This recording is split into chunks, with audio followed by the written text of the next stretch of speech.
బ్రాహ్మణులకు శుభవార్త. సనాతన ధర్మ పరిరక్షణే ధ్యేయంగా ఏర్పడినటువంటి హిందూ మహాసంస్థానం విదేశాలలో ఉద్యోగాన్వేషణ చేయాలనుకున్న ఔత్సాహికులకై అభ్యర్థుల నుండి దరఖాస్తులు కోరుతుంది. సంప్రదించవలసిన వాట్సాప్ నంబర్ 9866615399. నమస్తే, వెల్కమ్ టు అవర్ ఛానల్. నేను పద్మిని. ముందుగా ప్రేక్షకులందరికీ కూడా వినాయక చవితి శుభాకాంక్షలు. ప్రస్తుతం మనతో పాటు ప్రముఖ ఆధ్యాత్మికవేత్త, సూర్య ఉపాసకులు, sun spiritual society founder Vikramaditya garu మనతో పాటు ఉన్నారు. మాట్లాడదాం. సార్ నమస్తే. సార్ సూర్యోస్మి. సార్, లాస్ట్ ఎపిసోడ్ లో మీరు షట్చక్రాలకి సంబంధించినటువంటి విషయాన్ని ప్రస్తావిస్తూ ఒక్కొక్క చక్రానికి ఒక్కొక్క వర్ణం ఖచ్చితంగా ఉంటుంది, ఒక్కొక్క కలర్ ఉంటుంది. ఆ కలర్ వేసుకోవటం ద్వారా కూడా ఆ చక్రం ఇంపాక్ట్ అవ్వటం కానీ అది యాక్టివేట్ అవ్వటం కానీ జరుగుతుంది అని చెప్పడం జరిగింది. సో ఒక్కసారి వివరంగా ప్రేక్షకులకి అర్థమయ్యేలాగా, వాళ్ళకు కూడా అంటే షట్చక్రాల గురించి అంతగా తెలియకపోవచ్చు అసలు, అంటే దాని సాధనలో ఉన్న వాళ్ళు దాని గురించి తెలుసుకునే వాళ్ళకైతే ఐడియా ఉంటుంది. కానీ అయితే తెలిసినా తెలియకపోయినా కష్టాలు మాత్రం అనుభవిస్తున్నాం కదా మనము. మరి వాటి నుంచి అధిగమించడం కోసం ఒక్కసారి షట్చక్రాలకు సంబంధించినటువంటి ఒక సిరీస్, ఈ 7 వీడియోస్ మనం సపరేట్ గా చేద్దాం సార్. మొదటి చక్రం ఏంటి? మొదటి చక్రం మూల ఆధారం. మూలాధారం. మరి మూలాధారం ఒక మనిషి జీవితం మీద ఎట్లాంటి రోల్ ని ప్లే చేస్తుంది? అది భౌతికంగా అనండి, లేదంటే లౌకికంగా కూడా దాని ఇంపాక్ట్ ఏమైనా ఉంటుందా? లౌకిక విషయాల మీద అదేమైనా ప్రభావితం అవుతుందా? మరి దాన్ని యాక్టివేట్ చేసుకోవాలి అని అంటే, ఒకవేళ చెదిరిపోయిన పరిస్థితిలో ఉంటే మనం ఎటువంటి కష్టాలని అనుభవిస్తామో దాన్ని యాక్టివేట్ చేసుకోవాలంటే ఏం చేయాలి? మూలాధారం అంటేనే భౌతికమైనటువంటి పనులు కావచ్చు, భౌతిక పరమైనటువంటి రిలేషన్స్, ఇవన్నీ కూడా భౌతికంగానే అటాచ్ చేసి ఉంటుంది. అలాగే ఇంకొంచెం ఇన్డెప్త్గా లోపలికి తీసుకుని వెళితే అది మానసికంగా కూడా మనిషిని ఉన్నతమైన స్థితిలో కూర్చోబెడుతూ ఉంటుంది. మూలాధారం బలంగా ఉన్నవాడు చాలా హుందాగా ఉంటాడు. ఎలా బలంగా ఉంటుంది? ఒకరికి ఎందుకు చెదిరిపోయి ఉంటుంది, లేకపోతే విచ్ఛిన్నం అవుతుంది? ఒకరికి ఎందుకు బలంగా ఉంటుంది? అంటే ఇప్పుడు తన కోపమే తన శత్రువు అన్నప్పుడు మూలాధారం అతిగా చైతన్యం అయిపోతూ ఉంటుంది. అంటే నేను ప్రవర్తించే ప్రవర్తన నా మూలాధార చక్రాన్ని పాడు చేస్తుంది.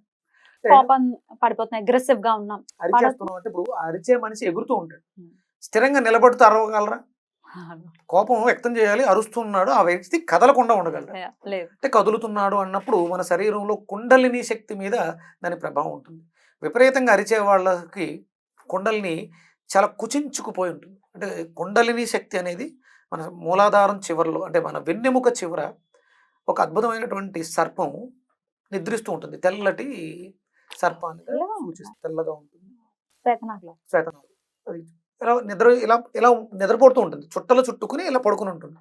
మీరు చేసే ప్రతి పనిని అది గమనిస్తూ ఉంటుంది. మీరు క్యాన్సర్ హాస్పిటల్ దగ్గర డొనేట్ చేస్తున్నప్పుడు వాళ్ళ మొహాల్లో చూస్తున్నటువంటి ఆనందం మీ కళ్ళు చూస్తూ ఉంటాయి. ఒక తెలియని ఆనందం ఎప్పుడైతే లోపలికి హృదయం కదిలింది, ఆ హృదయం కదిలినప్పుడు ఒక్కసారి ఆ పడగ విప్పుతుంది, అది కుండలిని జాగృతం అవుతుంది. అంటే ఇలా చూస్తుంది, అంటే నువ్వు చేసే ప్రతి పనిని అది గమనిస్తూ ఉంటుంది. దుర్భాషలాడి అవతల వ్యక్తుల్ని కించపరుస్తున్నావు, వాళ్ళు బాధపడుతున్నారు, నువ్వు ఆనందం పొందుతున్నావు. నువ్వు తిడుతున్నావు, వాళ్ళు రియాక్ట్ అవ్వట్లేదు, బాధపడుతూ ఉన్నప్పుడు నీలో ఒక తెలియని ఆనందం, ఈ నీలో ఉన్నటువంటి ఆ కుండలిని శక్తి తగ్గిపోతుంటుంది. వీడేంటి ఎలా ప్రవర్తిస్తున్నాడు, వీడు నాకు కరెక్ట్ కాదు. అంటే ఇలాగే రెగ్యులర్గా చేస్తూ ఉంటే ఇక్కడ ఉండడం నేను అనవసరం అని చెప్పేసి నా దేహాన్ని విడిచి బయటకు వెళ్ళిపోతుంది కుండలి. అంటే ఒక మనిషి సడన్ గా ఒక యాక్సిడెంట్ కి గురి అయ్యాడు, ఒక ప్రమాదానికి గురి అయ్యాడు అంటే ఆ మనిషి చనిపోవడమే. అయితే కుండలిని వెళ్ళింది అని అంటే చనిపోయాడనే. అంటే కుండలిని చైతన్యవంతమై చక్రాలని దాటుకుంటూ వచ్చి సహస్రారాన్ని చేరితే ఆ మనిషి పరమాత్మ స్వరూపుడు. శ్రీరామచంద్రుల వారు, శ్రీకృష్ణ పరమాత్మ వీళ్ళు జాగృతమై, అంటే మనకి ఇక్కడ నెమలిపించం పెట్టడానికి కానీ, శరీరానికి నీలం వర్ణం పులమటానికి కానీ కారణం ఏంటంటే వాళ్ళు జ్ఞానంలో అభ్యున్నతిని సాధించారు, ఉన్నత స్థితిలో ఉన్నారు. కాబట్టి ఇన్ని యుగాలైనా సరే మనం మాట్లాడుకుంటూ, అంటే సహస్రారం కలర్ నీలమా? సహస్రార చక్రంలో నిగూఢంగా ఉన్నటువంటి కుండలిని శక్తి బ్లూ పాల్ ఉంటుంది, ఒక బ్లూ కలర్, అయితే బ్లూ కలర్ లో ఉంటుంది. అంటే నీలపు రంగుని ఇవ్వడానికి ప్రధానమైనటువంటి కారణం ఏంటంటే జ్ఞానంలో ఉన్నతులు, పీనియల్ గ్లాండ్ ఈ కలర్ లో ఉంటుంది. ఈ బ్లూనా? అందుకనే ఆయన నీలమేఘ శ్యాముడై అంటే జ్ఞానంతో అభివృద్ధి చెందాడు. వాళ్ళు చేసే ప్రతి పని కూడా గుర్తించి చేశారు, ఎవరిని నొప్పించకుండా చేశారు. కరెక్ట్. అయితే అగ్రెసివ్ గా ఉన్నప్పుడు డెఫినెట్ గా మూలాధారం అనేది ఇంపాక్ట్ ని చూపిస్తుంది. పాడైపోతే మనకు వచ్చేటటువంటి కష్టాలు ఏంటి? ఏదైనా పని చెప్పినప్పుడు పోస్ట్ పోన్ చేస్తూ ఉంటారు. అంటే వాళ్ళకి మూలాధారం చైతన్యవంతంగా లేదు, శక్తి క్షీణంగా ఉంది, వాళ్ళు నేల విడిచి చాము చేస్తున్నారు. అంటే అత్యాశకు పోయి నేను చాలా మందిని చూశాను, ఇప్పుడు బాగా ఎక్కువ ఉంది ఆర్పి రైస్ పుల్లర్ అని చెప్పేసి ఒక మెటల్ని అమ్మితే కొన్ని వేల కోట్లు వస్తాయి. ఏమిటా రాసుకున్నారు? ఒక మెటల్ అది ఎక్కడ దొరుకుతుంది? ఎక్కడో భూమిలో ఎక్కడో దొరుకుతుంది. ఓ, ఇంతకు ముందు అచ్చా. ఎక్కడో దాచారు నిధులు నిక్షేపాలు అని చెప్పేసి ఆర్పి అని లిల్లీ పుట్స్ అని, అంటే వీళ్ళందరూ కూడా వాస్తవానికి దూరంగా లిల్లీ పుట్స్ ఉన్నాయా? లిల్లీ పుట్స్ అదేదో వాటిని ఏదో సీసాలో బంధించి పెట్టారు. వీటికి మనం ఒక ప్రోగ్రామ్ని డైరెక్ట్ చేస్తే వీళ్ళందరూ భ్రమల్లో అవి పలానా వాళ్ళ ఇంటికి వెళ్ళి అక్కడ ఒక కోటి రూపాయలు ఉన్నా కోటి రూపాయలు తెచ్చాయంటే అక్కడ నుంచి ఇక్కడికి తీసుకొచ్చేస్తే అది ఎలా మోయగలవు? లిఫ్టింగ్ ఏమో. జీవితం. అంటే మూలాధారం బలహీనంగా ఉంటే ఇది వాస్తవం కాదు, అవాస్తవం అయినా సరే ఆ అవాస్తవంలో నిద్రిస్తూ ఉంటారు. ఇప్పుడు నేనున్నాను, ఊరికే ఎగ్జాంపుల్ కి అడుగుతున్నాను, నేను నమ్మను దాన్ని. అప్పుడు దాని అర్థం ఏంటి? మూలాధారం యాక్టివ్ గా ఉంది అని అనుకోవచ్చా? మీ మూలాధారం పర్ఫెక్ట్ గా ఉంది, నేను నమ్మను ఇట్లాంటివి. మీకు మీకు నాలెడ్జ్ తెలుసు, మీ జ్ఞానంతో ఉన్నారు. మూలాధారం అంటేనే గణపతి, గణపతి అంటేనే జ్ఞానం కదా. వినడం ద్వారా దాంట్లో ఉన్నటువంటి శక్తిని గ్రహించారు, తెలుసుకున్నారు ఇది రైట్ ఆర్ రాంగ్. అంటే మూలాధారం బాగుంది అంటే గణపతి బాగున్నాడు అంటే మీరు చేసే పనుల్లో విఘ్నాలు ఉండవు అంటే మీరు దానికి తగ్గట్టుగా డిజైన్ చేసుకున్నారు. సో మీలో కూడా ఒకవేళ మీరు ఇవి నమ్మట్లేదు, అవాస్తవికం, ఇది ఏంటి విచిత్రంగా ఉంది, నమ్మసఖ్యంగా లేదు అని అంటే మూలాధారం యాక్టివ్. మరి మూలాధారానికి మీరు లాస్ట్ ఎపిసోడ్ లో కూడా చెప్పారు, ఒకవేళ మూలాధారం కనుక పాడైపోయిన పరిస్థితి ఉంటే ఆర్థిక పరమైన ఇబ్బందులు కూడా విశేషంగా వస్తాయి అని చెప్పారు. ఇట్లాంటి పిచ్చి పనులన్నీ ఏవో నమ్ముతూ కూర్చుంటే మరి రాకేమవుతాయి కదా, జీవితం పాడైపోతుంది దాని చుట్టూ. బలహీనంగా ఉన్నప్పుడు ప్రలోభ పెట్టేవాళ్ళు అధికంగా తిరుగుతూ ఉంటారు వీళ్ళ చుట్టూ. ఎందుకంటే దాని గురించి మిమ్మల్ని భ్రమలోకి తీసుకెళ్ళాలి. చాలా మంది చిన్న చిన్న పెట్టుబడులు 1 లక్ష పెడితే బాగుంటుంది, 2 లక్షలు అప్పులు చేసేసి ఇలాంటి వాటి మీద ఇంకా ఇలాంటివి చాలా ఉన్నాయి. మీద పెట్టుబడులు కూడా పెడతారు, సమయమే కాదు. అది ఒరిజినల్ గా ఏమి ఉండదు, ట్రావెల్ అవుతూ ఉంటుంది. పలానా చోట ఇది ఉంది, దాన్ని తేవడానికి వాడు 1 లక్ష రూపాయలు అడిగాడు, ఒక 10 లక్షలు అంటూ మనం ఇన్వెస్ట్ చేస్తే 10 మంది కలిసి దాని మీద ఇన్వెస్ట్ చేస్తే దీన్ని ఇక్కడ నుంచి పట్టుకెళ్ళి దీన్ని ఫ్లైట్లలో వాడతారు, ఇక్కడ నుంచి దీన్ని అక్కడికి ట్రాన్స్ఫర్ చేయాలి. చూసినోడు ఎవడో ఉండడు, దీని గురించి మాట్లాడుకుంటూ ఉంటారు, డబ్బు ట్రాన్సాక్షన్ అవుతూ ఉంటుంది. ఆ చివరికి వెళ్తలోకి ఎవడో ఒకటి తినేసి ఉంటాడు, దీన్ని ఈ డబ్బుని ఎవడో తినేసి ఉంటాడు. వీళ్ళందరూ కూడా రేపు వస్తుంది ఎల్లుండి వస్తుంది అని చూస్తూ ఉంటారు, రాదు. ఇక ఇదంతా అవాస్తవం అని మళ్ళంటి వాళ్ళ దగ్గరికి వచ్చినప్పుడు తెలిసినప్పుడు ఈ జీవితాన్ని అంటే అప్పులు చేసేసి ఉంటారు అప్పటికే. ఇలాంటి చాలా మంది ఉంటే గమనించి చెప్పా, ఇవన్నీ అవాస్తవాలు నమ్మకండి. అంటే మనకు మూలాధారం బాగు చేసుకోవాలి, అది జ్ఞానం ఉండాలి. ఆ జ్ఞానం ఉండాలి అంటే మనం కంపల్సరీ మన దేవాలయాల్లో మీరు పరమేశ్వరుడు దేవాలయానికి వెళ్ళిన అక్కడ అధిపతి ఆయనే, కానీ బయట గణపతి సుబ్రహ్మణ్యేశ్వర స్వామి ఉంటారు కంపల్సరీ. ఇక్కడ మనం ముందు ఫస్ట్ అంటే ఏది పూజ చేయాలన్నా ముందు గణపతికి పూజ చేసింది అంటే జ్ఞానం వచ్చింది, తర్వాత ఆ జ్ఞానంతో లోపలికి వెళ్ళి మిగతా ఆవరణలన్నీ చూసుకుంటూ వెళ్తాం. Beautiful sir. అయితే డెఫినెట్ గా ఈ మూలాధారం అనేది ఆర్థిక పరమైన సమస్యల్ని కూడా ఇది శాసిస్తుంది.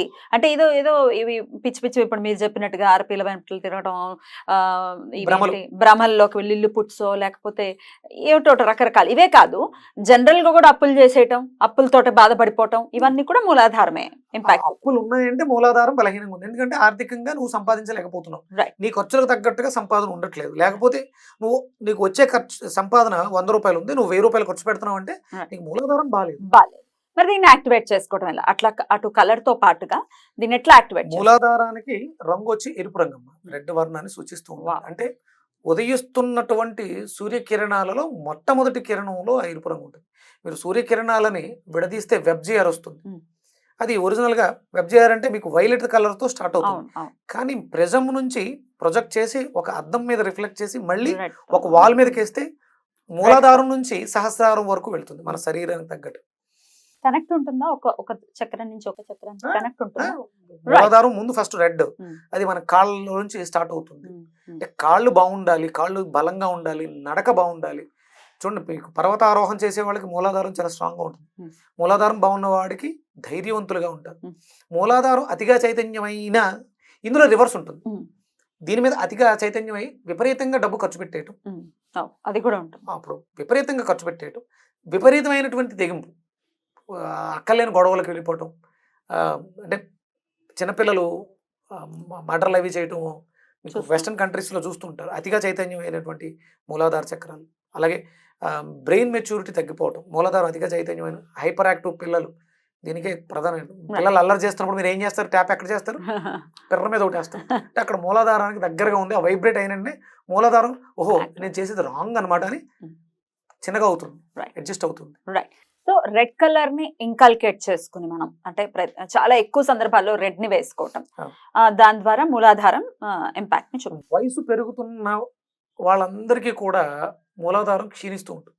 అందుకని వయసు పెరుగుతున్న వాళ్ళు పెద్దవాళ్ళు ఆఫ్టర్ 50 రెడ్ కలర్ ఏదో ఒక వస్త్రం ధరించడం అనేది శ్రేయోదాయకం. రెడ్ లో రకరకాల రెడ్స్ ఉంటాయి. లైట్ రెడ్ ఉంటుంది, ఇప్పుడు మీరు వేసుకున్న బ్రైట్ రెడ్ ఉంది, మరూన్ ఉంది. ఏ రెడ్ మీరు చెప్పేది? అంటే మీకు వేసుకున్నప్పుడు తెలుస్తుంది, కొట్టొచ్చినట్టు ఉంటుంది, కొంచెం చిరాగ్గా ఉంటుంది, ఇరిటేషన్ ఉంటుంది, తట్టుకోలేకపోతున్నాం. అంటే మన చక్రం ఇంకా దానికి తగ్గట్టుగా చైతన్యవంతంగా లేదు. మీరు అలా అనిపించినప్పుడు లైట్ రెడ్ దగ్గర మొదలుపెట్టి గుంజిళ్ళు తీస్తూ, పూర్తిగా గుంజిళ్ళు తీయలేము అన్నప్పుడు సెమీ క్వార్ట్స్ పావు గుంజిళ్ళు తీయటం, బాడీని బాగా విపరీతంగా షేక్ చేయాలి. మనం అంటే ఆడపిల్లల్లో మూలాధారం బాగుండాలంటే స్కిప్పింగ్, ఆడపిల్లలు కానీ మగపిల్లలు తాడాట ఆడటం, అంటే గెంతడం అనేది మూలాధారాన్ని కదపడానికి అంటే క్లెన్స్ అవడానికి బాగా ఉపయోగపడుతుంది. అలాగే రెడ్ కలర్ వేసుకున్నప్పుడు మీకు ఇరిటేషన్ ఉంది, ఇబ్బందికరంగా ఉంది, రెడ్ చిల్లీస్ని వాడకూడదు అక్కడ. అంటే లోపలికి ఇంటేక్ ఇవ్వకూడదు మనం బాహ్యంగా. అందులో మళ్ళీ ఫ్రూట్స్ తీసుకోవచ్చు, ఎరుపు రంగు కలిగినటువంటి ఫ్రూట్స్, ఆపిల్ కానీ అంటే లోపల ఎరుపు ఉండదు, యాపిల్ పైన ఎరుపు, టమాటా బాగా పనిచేస్తుంది, వాటర్మెలన్ ఎర్రగా ఉండేటువంటి దాని దగ్గరగా ఎరుపు రంగుకు దగ్గరగా, పపాయ కూడా అంటే ఆరెంజ్ కలర్ లో ఉంటుంది, కొంచెం ఆరెంజ్ కలర్ కి ఎరుపుకి మధ్యలో ఉంది. ఆ ఫ్రూట్స్ తీసుకోవటం, వెజిటేబుల్స్ తీసుకోవటం చాలా మంచిది అనమాట. అప్పుడు బీట్రూట్ కూడా, బీట్రూట్ బ్యూటిఫుల్ సార్. ఇట్లా చేసుకుంటూ మూలాధారాన్ని డెఫినెట్ గా యాక్టివేట్ చేసుకుని, మనకు తెలియదు, మనకి ఈ షట్చక్రాల గురించి ఏమీ ఐడియా లేదు, బట్ ఈ సమస్యలు మీరు ఎదుర్కొంటున్నారు అంటే ఖచ్చితంగా మూలాధారానికి సంబంధం ఉంది అని చెప్తున్నారు. టెండెన్సీ ఉంటుందమ్మా మూలాధారం బాగోకపోతే. మూలాధారం హైపర్ యాక్టివ్ ఉంటే మద్రలు చేసే క్రియేటివిటీ ఉంటుంది, బలహీనంగా ఉంటే చచ్చిపోవడం, అతిగా ఉంటే చంపేయడం, ఇవి రెండింటికి మధ్యలో ఉంటే ఆరోగ్యంగా జీవించడం. బాబాయ్ చాలా రోల్ ని ప్లే చేస్తుంది కాబట్టి దీని గురించి అంటే నువ్వు నేల విడిచి సాము చేస్తున్నావు, ఎప్పుడు కూడా నేల మీద నిదానంగా నడవాలి. బ్యూటిఫుల్ సార్, చాలా అద్భుతంగా వివరించారు. ఇక నెక్స్ట్ ఎపిసోడ్ లో నెక్స్ట్ చక్రం ఏంటి సార్? స్వాధిష్టానం. స్వాధిష్టానం, దీని గురించి తెలుసుకుందాం. థ్యాంక్ యూ సార్, నమస్తే.